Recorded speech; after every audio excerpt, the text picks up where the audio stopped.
আমাদের ছেলে এখন একটা পুলিশের চাকরি হয়েছে, সবকিছু হয়েছিল।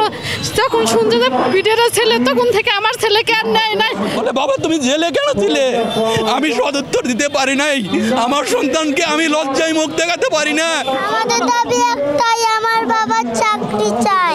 আমার বাবা একদম নির্দোষ একটা মানুষ, তার কি দোষ ছিল যে সে এভাবে জেল খাটলো? আমরা বিডিআর বিদ্রোহ করি নাই, এটা আপনারাও জানেন, মিডিয়া জানে, দেশবাসী জানে, সবাই জানে।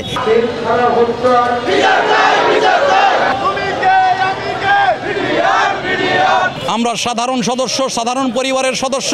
আমাদের একটাই দাবি, আমাদের পরিবারের সম্মানটুকু ফিরিয়ে দিন, আমাদের ন্যায্য অধিকারটুকু ফিরিয়ে দিন।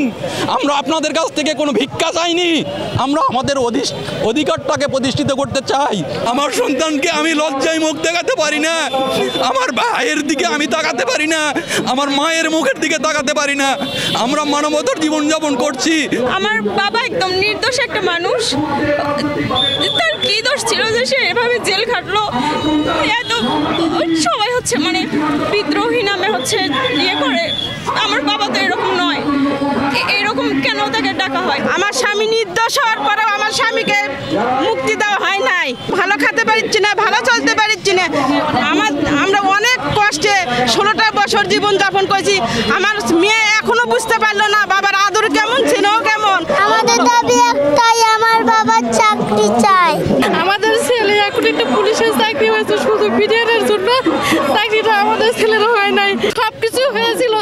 যখন শুনছে যে পিটিআরের ছেলে, তখন থেকে আমার ছেলেকে আর নেয় নাই। বড় কষ্টে আমরা জীবনযাপন করেছি। ছেলে মেয়ে আছে, আমাদের রাস্তাঘাটে চাই, কেউ সম্মান দিতে চায় না, কেউ মান দিতে চায় না। টাকা নাই বলে সবাই ধিক্কার দেয়।